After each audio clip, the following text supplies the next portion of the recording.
Yes, ma'am.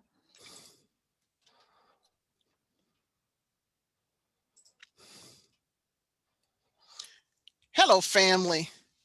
It's Rosalind again. So you know what that means.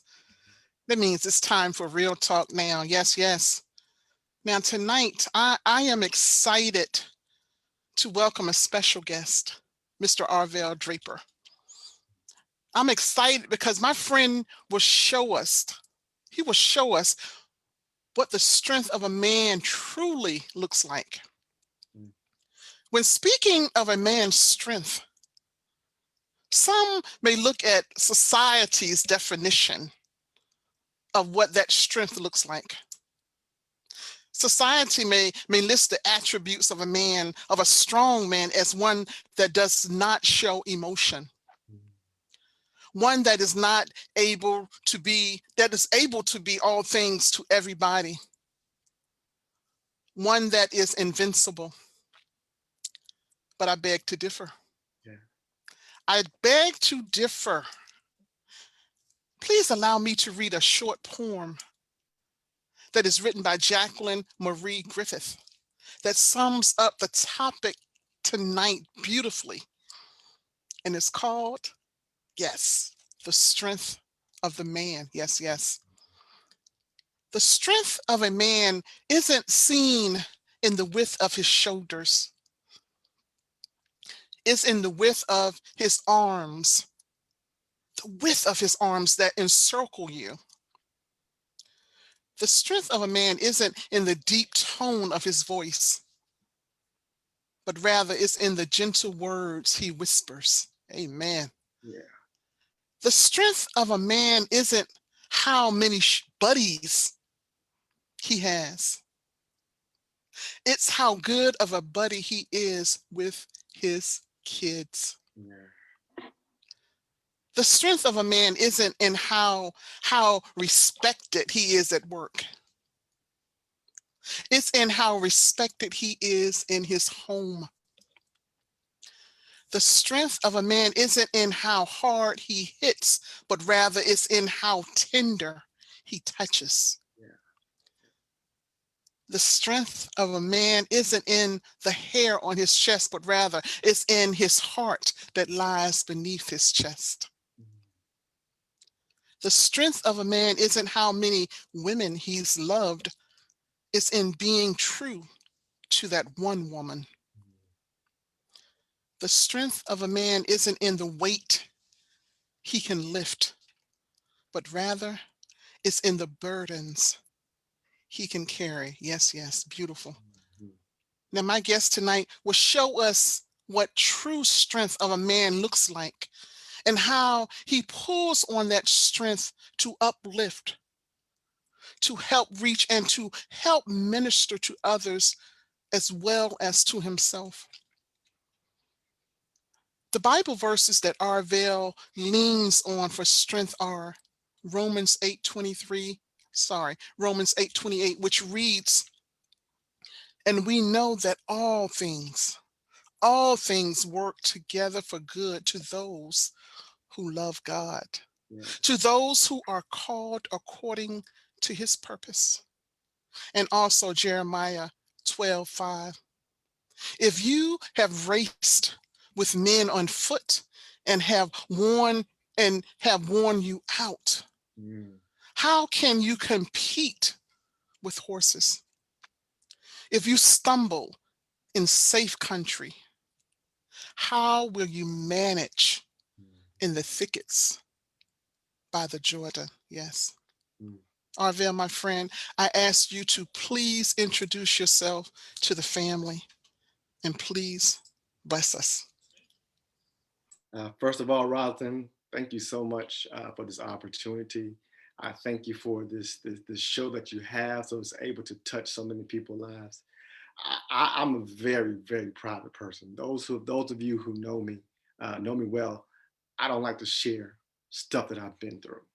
But given this opportunity, when I look at everything that God has set up to bring me to this exact point, it is because of God. And somebody, even though my story is not the worst story, it's my story, and it's a story that could help others. if nothing more, to understand that God definitely has your back. My name is Arvelle Draper. I'm 47. I'm a divorcee. I have two wonderful kids, a boy and a girl. I currently live in Atlanta, Georgia, and I would just be sharing with you my story. I want to start off with the verses. Romans 8:28 is always, those who've been in my classes know at some point I'm gonna bring up Romans 8:28. And a lot of times we look at those verses and we think, oh, whatever bad has happened to me is going to work out for my good. That's not what the verse is saying. The verse is saying that because we have heaven as our home, God says heaven is yours. Any struggle that you go through, any bad situation, nobody can take heaven away from you. And that's what that voice, when you remember that, all the bad things, because they're going to come. When you're doing God's work, bad things are going to happen. Bad things happen to good people because Satan doesn't want you to succeed. Satan doesn't want God to win. So the best way to get at God is to get at his children. So that's why that verse number one is so precious to me, because no matter what Satan throws at me, I got heaven as my home. Second one is Jeremiah 12:5. It's just, if I can't handle the small stuff that happened to me, because once you start doing God's will, Satan is going to throw some heavy stuff at you. And so if I can handle the small stuff that's happened to me so far, then bring it on, Satan. It doesn't matter, because God has given me the strength to do it. Um, I love that point that you started off with, Rosalind. That's a wonderful point, because see, society says what a man is. A man ain't supposed to cry. Now one thing, I'm a mama's boy, not to the sense my mama runs my life, and I'm pretty sure my mom's on here, and I thank my mom for instilling that in me. I'm very emotional. I'm an empath. I feel people's emotions, and as I'm telling my story, I might cry. I might need a moment, but that doesn't mean that I'm not a man. And that's why I'm wearing the shirt, even though it's iconic. I am a man, and it's the iconic that as far as slavery, that we as blacks I'm a man. I am a man. If I cry, I am a man. And I just wanted to share with you with my story. Like, again, it hasn't been the worst story. In fact, when I look at my childhood, I had a really good childhood. I grew up in the church. I practically was baptized, born under the water, and so I've been sheltered in a sense. And when you look at, I've always said, sometimes growing up in the church could hurt you because you've been sheltered from some things. Now, doesn't mean I haven't had struggles. I look at my biological father, and he's been upgraded to biological father, because, and this is real talk, I can be real. I used to call him sperm donor, because that's all he did, was donate sperm. I had a biological father that wasn't there, and for a young boy, that's very pivotal. That could change the whole course of my life. But I was fortunate to have a strong Black mother who was there and instilled some things in me. Now, my biological father was very abusive to my mother. He used to beat my mother all the time. And here's the funny thing about it. I don't remember none of it. I don't remember nothing. My mind has chosen to block all that out. But my sister, who is 3 years younger than me, remembers everything. It's funny how the body does certain things to protect you. And I guess my body's way of protecting me was to not to remember that. But so I grew up with that. And then my biological father and my mother divorced at an early age. And then my mom moved in with my grandmother.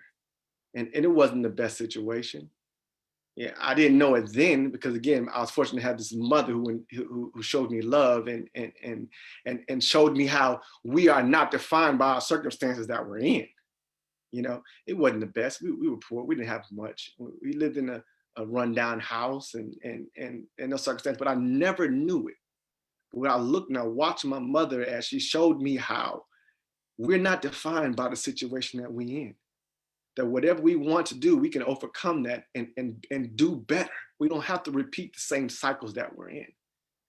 And so we lived with my grandmother for a while, and then we moved from there. And those of you who may be on from that know me from home, we moved in John C. Calhoun. And we know that was the based upon your income.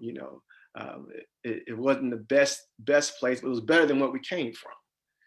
And then I was fortunate to be able to introduce to my stepfather. Now that's the first time you're gonna hear me say stepfather, and the last time you hear me say stepfather. And I say stepfather because he stepped up to where my dad was absent. And he wasn't the perfect person. He had his faults, just like my mother had faults. And so we have to look at our circumstances and say, hey, I got to look at this and I got to learn from it. And I was fortunate to have him step into my life. And unfortunately, looking at that marriage between my mom and my dad, and a lot of people today don't even realize, they're probably shocked when they hear that Dwayne Branch is not my biological father, because you wouldn't tell. It was nothing. I'm his son, and my sister, that's his daughter, and they never treated me any differently. Even the family never treated us differently. But unfortunately, there were some things even with that marriage that I saw, that I said, nah, that's not right. That's not right. Things that my mom did, things that my dad did, that's not right. And what I love most about my father is he always told me as I got older, he said, son, I did things that I thought were right, but looking back on it, there's some things I didn't do that was right. And he said, what you need to do is you need to take the things that I did bad, make those good, and take the things that I did good and make those great when it comes to your kids.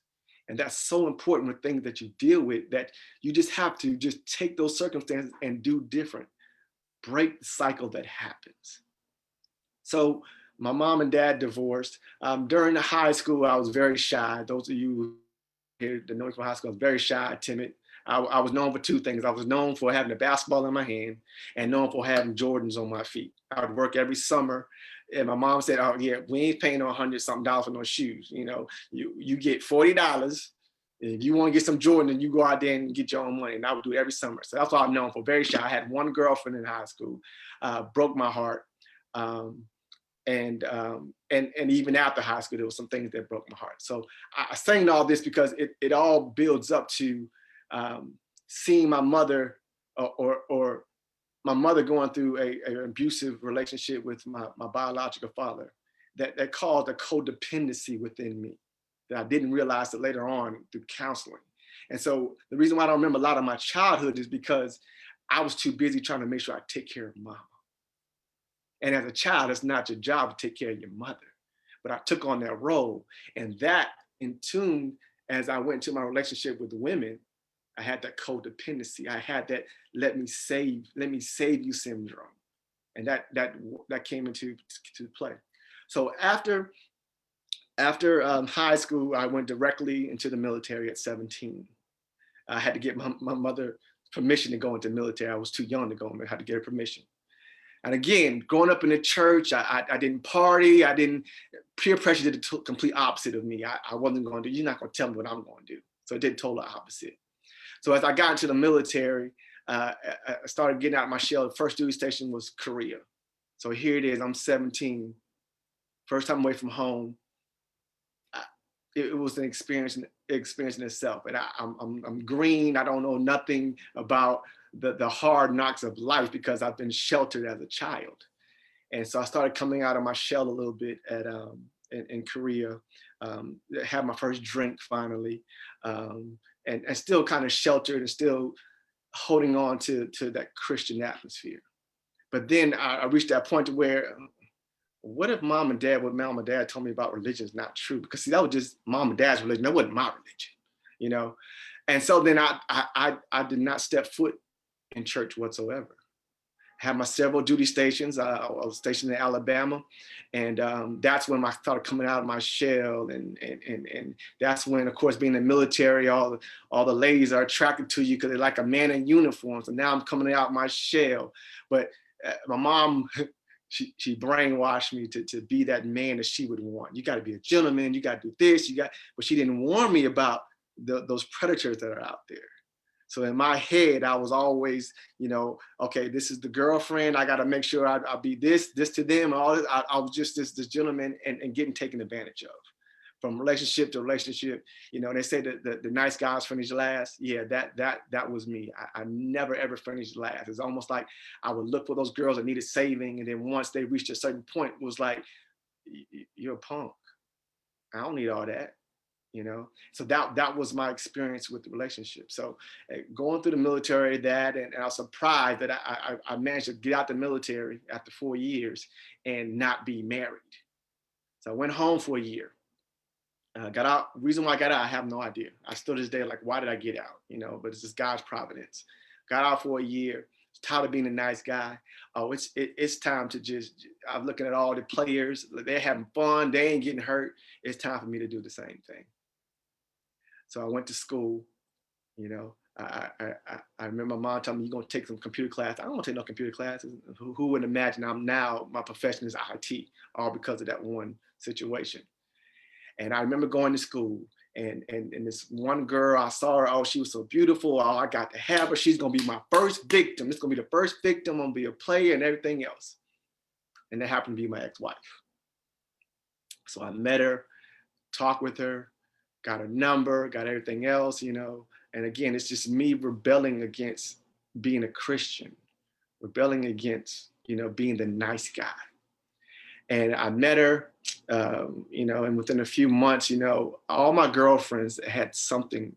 Most of them have kids, except for, I think all of them had children, except for one, And I always was attached to the kids, and I always like this, this is my child. We're together. This is my child. And I met her, and we talked. She had my son. He's not my biological, but that's still my son. It's no different than my daughter. And I said, you know what? I'm ready to have a kid at 23 years old. They say you're young, you're dumb. I said, I'm ready to have a child. I beat the stereotype. I got my own job. I got my own stuff. I want a child. And she happened to be my girlfriend at the time. And I said, hey, I want to have a child. She said, are you ready for the responsibility? I said, yeah, I'm ready for the responsibility. Well, maybe we should have had a further conversation, because my idea of responsibilities and hers were two different things. Now, before I get into the story, I just want to make sure I say, this is not telling my story is not to try to make anybody feel bad. I have nothing but the utmost respect for my ex-wife. It took us a long time to get to where we are now. And what happened was, you had two people that were incomplete, two people that had issues, two people that had some deep-rooted issues, unresolved issues, that decided to get married. And that doesn't work. That doesn't work. So I met her. She said, yeah, we agreed. And I promise you, that night, my daughter was conceived. I promise you, she was conceived. And so we found out she was pregnant. She said, okay, when we get married. Excuse me? I'm not getting married. I'm not ready for the responsibility of being married. But oh, Arvelle, you're ready for the responsibility of a child, but you're not ready for the responsibility of a marriage. And so she's told me, like, I told myself I would not have another child unless I was married. And I was like, well, I guess you told yourself a lie, because I'm not getting married. And so she said, I'm going to get rid of the child. I called her bluff, said, all right, do what you want to do. I'm not getting married to you. Well, as time went on, I thought about that thing. And I was so in love with my unborn child, to where I said, let me go ahead and get married. No, I knew I wasn't ready for marriage. I knew I was damaged. I knew there were things about her that screamed, I don't need to get married. But me wanting to do the right thing, I decided to get married. Now, a year into the marriage, she stayed at home, and I had to wait to get base housing and everything. I said, you know what? I'm at the point now, I'm ready for my prodigal son era. I've been a nice guy, I've experienced life, and who knows, you want to wait till you get married, decide you want to have your prodigal son. And when I say I party, I said, let me get all this partying out before my family gets here so I can get it out my system and then I can. And when I say I party, I party. I stayed out all night long. I danced, I drank, you name it, that was me. I'm having this, I don't want to be a Christian. And then as soon as my family came down, I wasn't ready to let it go. Now remember, I said my ex-wife already had some insecurities. She already had some stuff that's broken. And here it is, we're newly married, and I'm on this prodigal son phase, and here I am partying, and it didn't stop. And in fact, I think it continued to probably another 6 months to a year. I was still partying while they was there. I would come home drunk. I would come home just reeking of the club and just having a blast, rebelling against being a Christian. And I justified it by saying, you got what you wanted. You got me, I'm married to you, you got what you want. Now let me get what I want. And of course she didn't understand because she gonna take it personal but it had nothing to do with her. It had everything to do with me rebelling against being a Christian, being the guy. So of course that didn't help the marriage at all.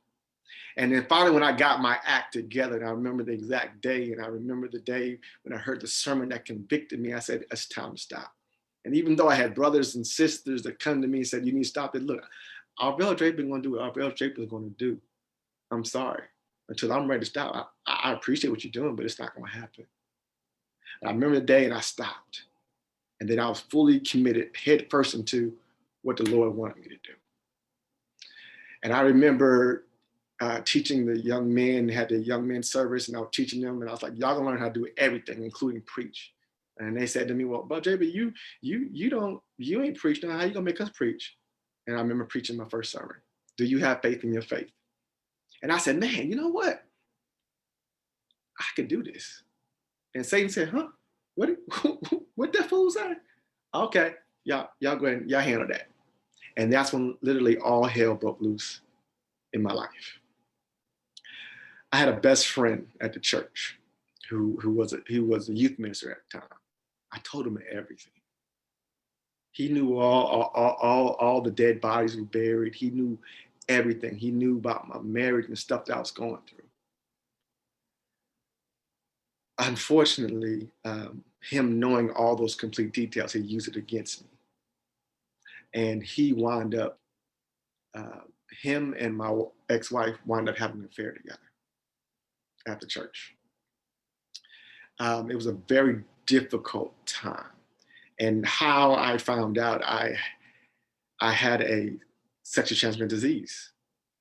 And I know I ain't doing that. So it only can come from one spot. So at first, she said that, it was somebody from school that she was going with.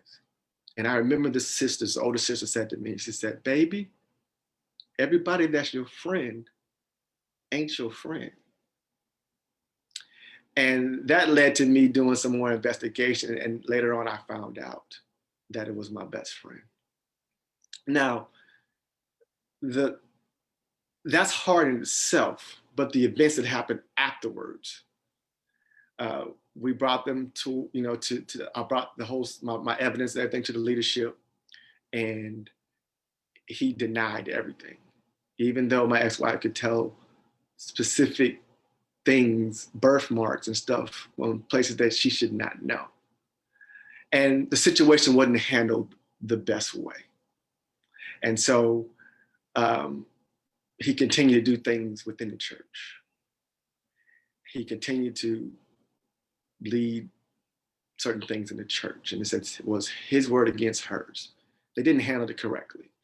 Then he would taunt me. Then he would spread rumors.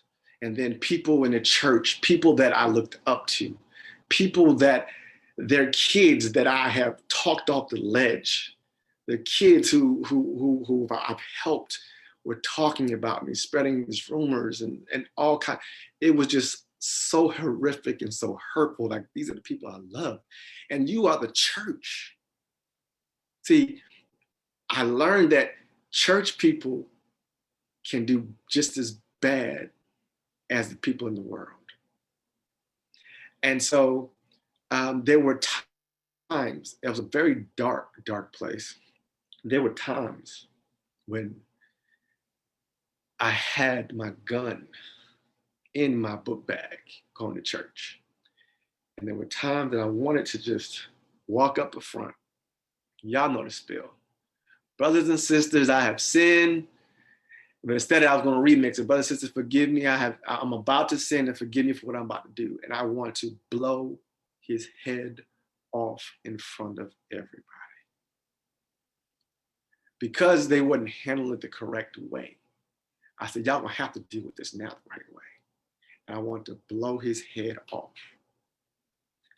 I went to counseling because I was so scared of who Arvelle was. I joke and I have an alter ego called Carvelle. And Carvelle ain't nothing to play with. And the only thing that stopped me was those children at the church that looked up to me. I didn't want to erase everything that I had instilled into them. So moving on from there, I stepped away from the church for years. I was mad at God. Didn't want to have nothing to do with God because God, how can you let this happen when I'm trying to do your will? Trying to decide whether or not I was going to reconcile the marriage, and I decided, no, I can't do it. My kids left me. My ex-wife went into the military. My kids left me, and I was in a state of depression. Because again, remember I said this codependency. As long as I had my kids and I was taking care of my kids, I was somebody because my kids were being taken care of. But when they left, I was in a dark place. I remember my mother coming to visit me. And she taught me how to keep a clean house. And she walked in and she saw spider webs on my ceiling. She said, baby, this ain't you. What's going on? And didn't even realize that I was that depressed. Stepped away from church. And I remember meeting a girl. And at that point, I could care less about females' feelings, emotions, because I had nothing but hurt in me. And I would date. And I said, don't fall in love with me. You fall in love with me, I'm gone. And that's what I would do. And I remember talking to this one girl, and she said, well, I ain't dating nobody unless they go to church. I was like, okay, I'll go to church. Anything to get in your pants, I would do it. So I went to church. When I went to church with her and hearing the false doctrine and hearing this stuff, I'm like, it's like God was saying, I need you here. I need you. And that's what brought me to go back to the very congregation that I felt I was ostracized from, who treated me so bad. I went back there. And from there, I was an inspiration to a lot of older people. We're talking, I can't remember how old I was, but you got people who are 60 and 70 says, I look up to you, that you can withstand all that. And that helped. Then I moved from there and I moved to Atlanta, and I look back on that, and with counseling, I'm such a better person. I look back on those experiences as, that made me be the man that I am today, the strength that I have today, that whatever you bring on me, Satan, as much stuff as I've been through, it's nothing. Because I look at God, and God has allowed me to spare my life, number one, when I was out there. And number two, to help me see the blessing in what I went through. It's nothing but God. And it's helped me to, a lot of stuff that I saw, it's helped me to do better, helped me to be a better dad. Am I the best dad? No. There's still things that I need to improve on. I need to improve my relationship with my son. With so much stuff going on, and I got to get outside of myself and be there for my son. But it's helped me to be the man that I am today. And that's pretty much it in a nutshell. It can go on and on, but that's just the strength that I've received from all those trials and tribulations that I had has definitely made me the man that I am. Amen. And I can appreciate those tears because those tears are strength. Yes. And the reason why I say that is because when you go through something, and Mhm. it's not tears because you're still hurting from the No. situation. Mm-mm. It's tears that you're remembering how he brought you through that situation. Yes, indeed. And that's what's powerful, Yeah. you know, all the all day long. Yes, ma'am. Now you have a few questions I want to ask Okay. from people before I get started on the questions I Okay. have from you. First is that um, do you think that hold on one second. Do you think that children should be allowed at such a young age? I'm sorry, do you think we should shelter our children from the fact that those worldly choices before sending them to the military or before sending them on their own? I think she's Mhm. asking that, do you think that we should prepare them better before we send them out? And maybe because do you think your choices would have been different? Mm. I think we have this bad habit of not talking about stuff that's taboo. Mm, We look at society today. Um, Sex is so readily available. It's at our fingertips, which mm, wasn't back, when I was growing up. Like I said, I'm 47. The talks that I had with my parents about sex was, don't have it. It's for married folks. The end. And see, my first time that I had sex, I got burned mhm, because mhm. I didn't have that talk. I had to talk afterwards, but it's too late afterwards. And see, we have to be open and honest with our kids, and also to the point to where we said, I'm not perfect. I'll make mistakes. I told my daughter and my son all the time, look, your daddy ain't perfect. Let me tell you some of the stuff that I did. And I remember having several conversations, mainly with my daughter, because I want to teach her not to get caught up in the game that most men play. And Mhm. I told her straight up. I told her, said, look, there were times I told her she would wear certain things. I'm like, why are you wearing it? And I would tell her, you know what? When I look at that, all she's good for is a screw. That's Mhm. it. So we have to be open and honest with our kids and not be afraid to actually have those conversations Yeah. with our kids, especially at an early age. Because if you don't tell them, somebody else will, and they Yeah. will get the misinformation. You Yeah. rather it come from you than them. That's real talk. That's real talk. Another question is that someone has seen you sing at BCOC, and tell us what BCOC is so everybody will know. And because they could feel when you were singing. And I just learned a new Mhm. thing about him. Thank you, because I didn't know that Arvelle was a singer. But Yeah. that when you were singing, they Mhm. could tell that you were feeling every note Yeah. that you were singing. That's the Boulder Crest Church of Christ. I'm actually in Echoes of Love. There's several groups that I'm in that's there, and that's the one thing is music is my saving grace. Um, I'm the type I don't halfway do anything. If I pray, I'm gonna pray with everything I have. If I sing, I'm gonna sing with everything that I have, because people can appreciate, just like your show. People can appreciate real talk. And if I'm gonna sit there and I'm gonna sing, I'm singing. First of all, I'm I'm singing to the Lord, and you just so happen to be in the audience and you're singing along with me. And it's just something about singing. That's why I truly believe when, like, the one thing that we'll continue to do when we get to heaven is sing. Singing does something to you. And if I'm able to sing and you can see that I'm feeling the words, then you too can feel the same words, and I can encourage you. So yeah, that's what that's all about. Amen. Yes, yes. It's hard to sing a heartfelt song if you're not convincing. Yes. Because Mhm. if you're not convincing, you're not convincing anyone else. And when we Mhm. sing our songs, Mm. they have to be delivered. It's still that is also a Yeah. ministry. I agree Yes. totally. I sing too, so I'm with Okay. you, bruh. All right. All right. You know, and also those same people. Mhm. I knew this question was going to come up. Those same people today, Mhm. do you see them? The ones do you still see those people today? That's all I want to say. And how is that relationship? today? Um, my ex best friend.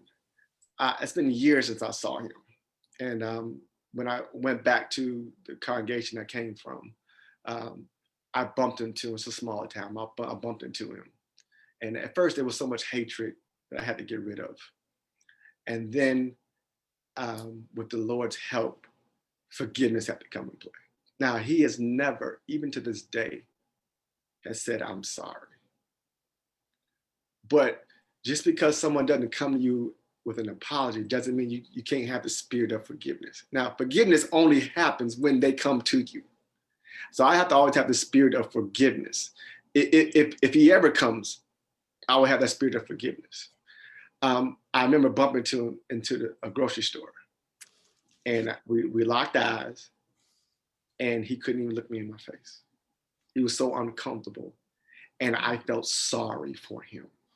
Yeah. I felt so sorry for him. Like I looked at his life, and I'm like, God has definitely got his vengeance is God's, and his life has not been the best, and he's not in a happy place.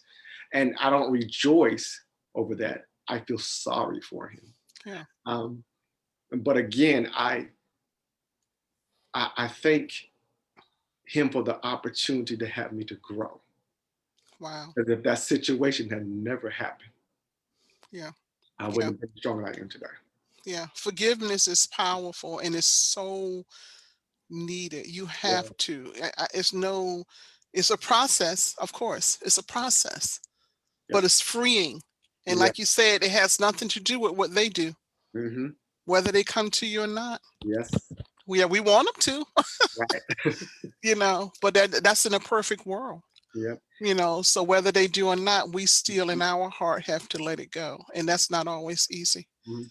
And those people from the congregation, they have nothing. I have nothing but love for them. They have nothing but love for me. Amen. I've had some that actually come to me and apologize. I've had a couple people from the leadership that have come to apologize. Said, you know what, we did not handle that situation Yeah. the way that it should have been handled. Yeah. So I've gotten that, and I have nothing but love. When I go back to the congregation, there's nothing but love, and Amen. I appreciate them. It's still family. Those are my brothers and sisters. I mean, Yeah. I fight with my biological brothers and sisters. That doesn't change the fact that I love them. You That's know, right. so That's right. They still family. that's We it. don't always get along with family, and family don't always agree. I so agree with Yeah. that. Hmm. Now, when you go through situations, when we go through life situations, sometimes we become bitter, you know, Hmm. and that goes along with what we were just saying. Sometimes that bitterness prevent us from moving past, Hmm. and what we do is we stay in that hurt Hmm. and we become stifled, and that we can be in that cycle for years. Yes. Yes. Yes. Tell us, and you may have said this, I just want to make sure, Mhm. what was that ultimate thing that told you, listen, I have to, I can't stay here, I got to let this go? Like you said, it was years. There was relationships that I had. I was fortunate to have a lot of wonderful women that came into my life, but because I was so broken, I couldn't see past it. I was so into myself a lot, and I've apologized to every last one of them because I said I was broken. And I remember one saying, "Something wrong with you." I said, "Ain't nothing wrong with me. Something wrong with you." And that resonated, and that was a turning point that I was like, Arvelle, you got to do something. So I was very bitter, and I'm not going to sit here and lie and say that I'm fully healed, and that there's not times when something triggers me back into that, because it does. But to answer Yeah. your question, and it sounds cliche, but it's God. And the one thing for me, it goes back to music. I'll just sing. When I get to that bitter place, I remember where I came from, where I'm at, and I said, let me find me a song to sing.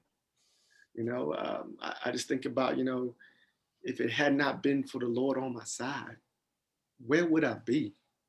mm, Could have turned. I could have been in jail. I might be having this conversation in a jail cell. mm. But Yeah, God, you know what I'm saying? I, yeah, I, I I could be the furthest away from the church and not want God and could be an atheist as I don't want nothing to do with God anymore. yeah. But look what God brought me to. That's powerful. That's how I deal with it. I had to lean on God Hmm. and be reminded of what I've been through and where I'm at now. But you know what? It don't have to be elaborate. Mm-mm. It is elaborate when you say depend on God, but I'm Mhm. saying it's simple.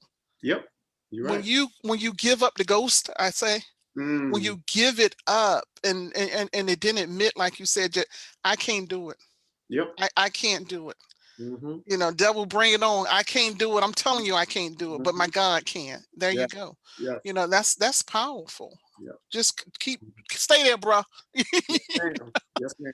And I'm sure, I am sure that people see that silent strength that you have. Because even though, yeah, you're not that shy boy that Mm-hmm. went off to the military, but you still have a silent strength about you. Hmm.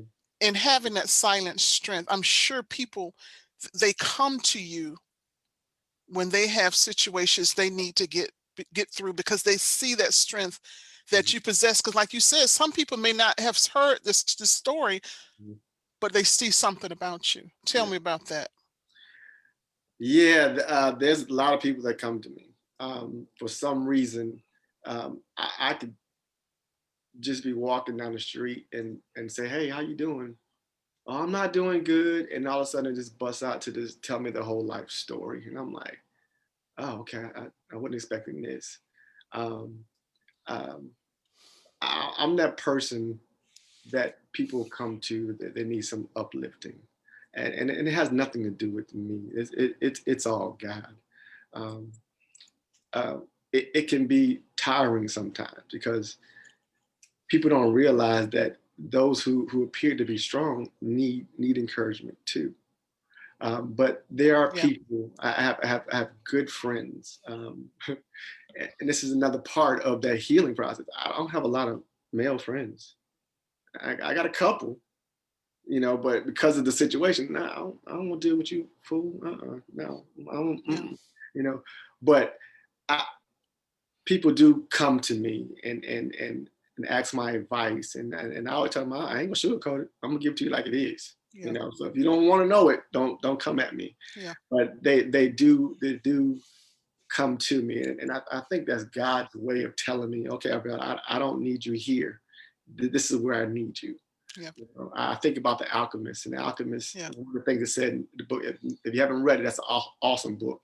But one of the things it says, we all have a purpose in life. God has a purpose for you on this earth, specific purpose for you.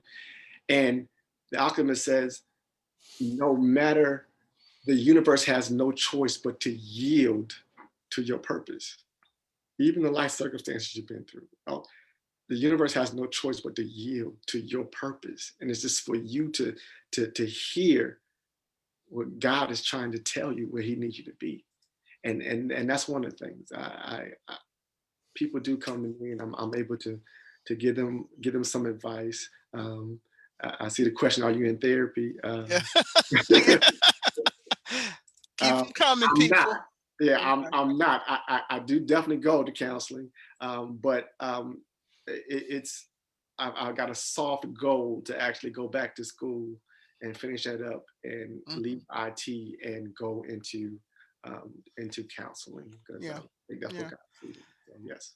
And I agree that, even the strong want to feel vulnerable sometimes, Mhm. because you can't stay on 10 forever. You have to come down, you have to decompress.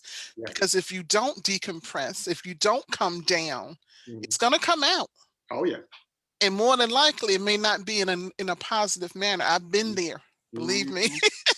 you Arvelle, know, and yeah, and I have learned too, you have to, you have to decompress. Yes. I know I go to my husband a lot, and I know sometimes I just drive him crazy,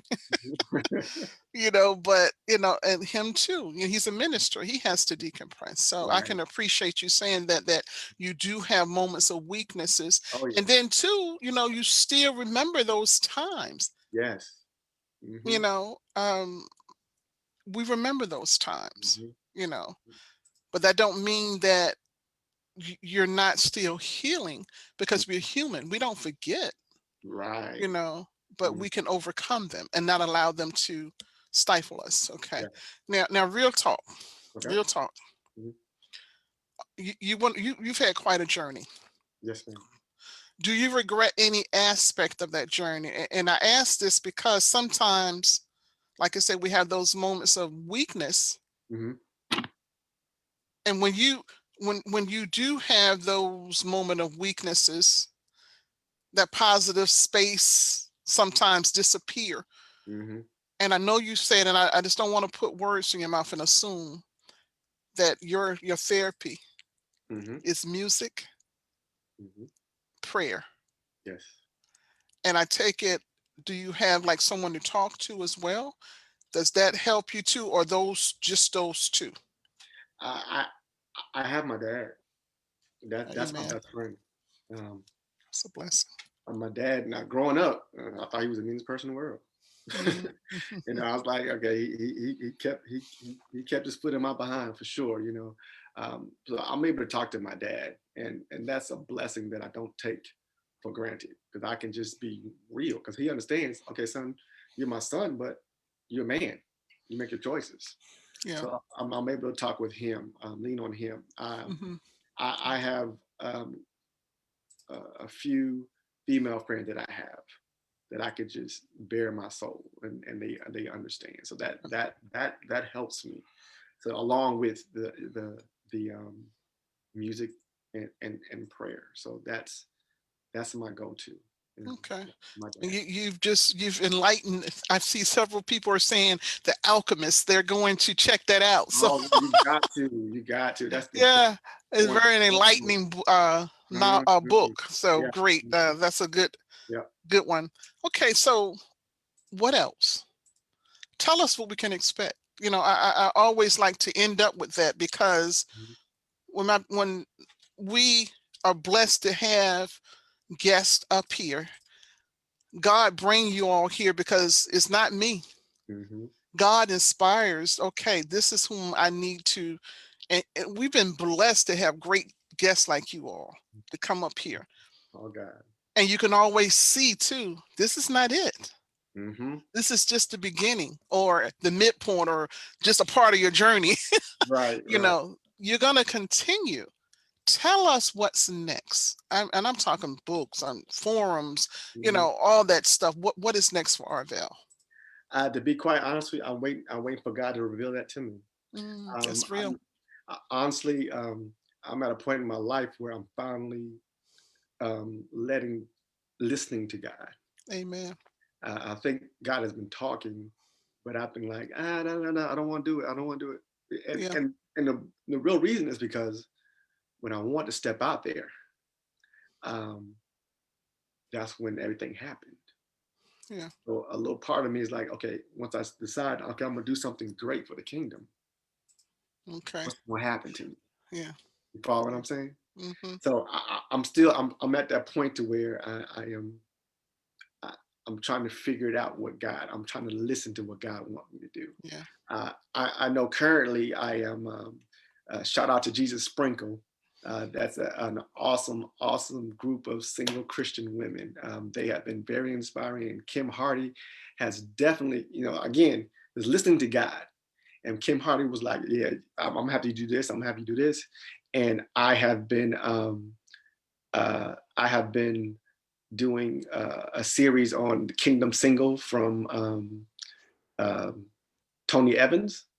I've been the co-host with Adney Godin.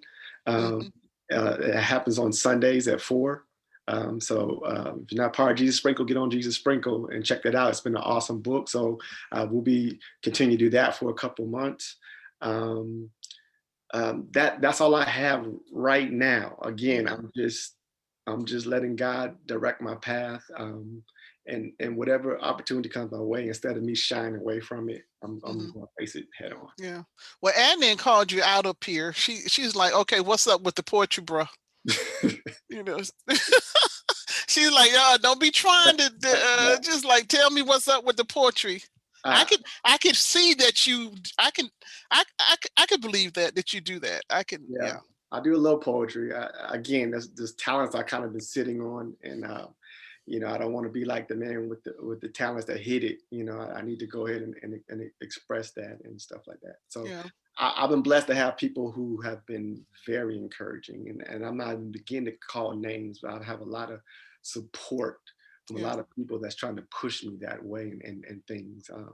So again, whatever God directs me, um, that's what I'm gonna go to. I do Sunday Night Power or Boulder Crest. I just did one last Sunday. Go check that out. Are you plugged in? So from time to time I do things like that, and just again whatever. And I just ask y'all to pray for me that whatever God has for me, whatever's next, that I just don't close my ears and that I just take it on head first. So Amen. all right, Amen. If you stay with that in mind, yeah, you're gonna be okay. yes, ma'am. Allow him to deliver you. And we Yes, have ma'am. another question. Mm, I knew this was gonna come up too. mm. You know the question. Oh Lord, no comment. You already knew that question was No gonna come comment. up.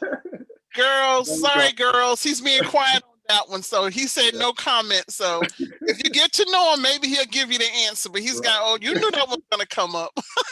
Right. But I so appreciate, how can the family get in touch with you? Because again, I know this is not going to be the last. Yeah. And we have a few people on this forum who have their own forums, Okay.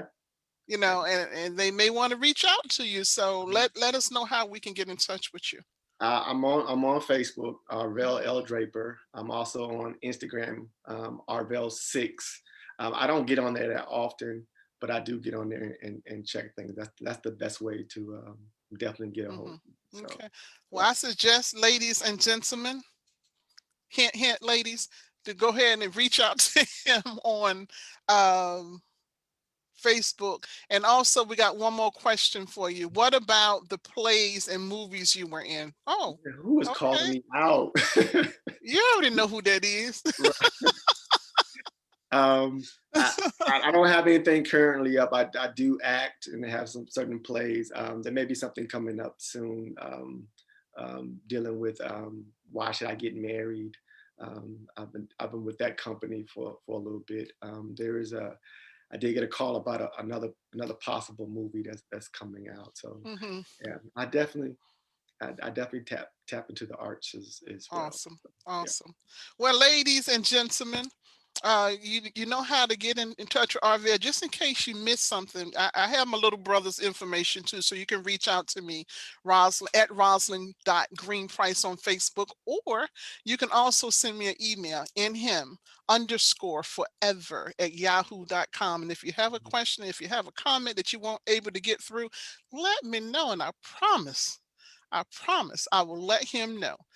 What we're going to do right now, I want you to give your final thoughts and just let us know that final thing that you want these ladies and gentlemen, I don't want to say just ladies, Mhm. ladies and gentlemen, to Gotcha. know. We are not defined by our past. Remember that we are not defined by our past. We need to learn from the past, and and God does not waste a hurt. He does not waste a hurt. Mm, So I like that. whatever it is, and to another thought, my people, don't sip the Kool-Aid thinking there's something wrong with you with getting counseling. Mm, Go yeah, and heal yourself. yeah. When I finally realized that I had this codependency, that helped me out tremendously. Because you do things you don't realize what you're doing, and that's what counseling does for you.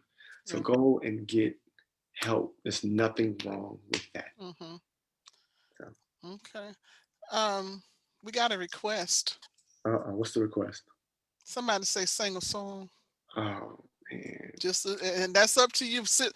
People, if he say no, I'm gonna respect what my brothers say. I put it out there, him to sing a few bars if he choose to. He's kind of emotional right now. This is some heavy stuff. It don't always come out when you want it to, but if you do, I'm gonna leave that to you, brother. All right. I have everything I need. I have everything I need. I have everything I need.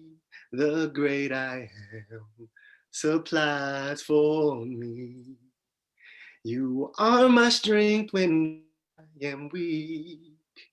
You are my strength when I am weak. You are my strength when I am weak. The great I am supplies for me. The great I am that I am is everything I need.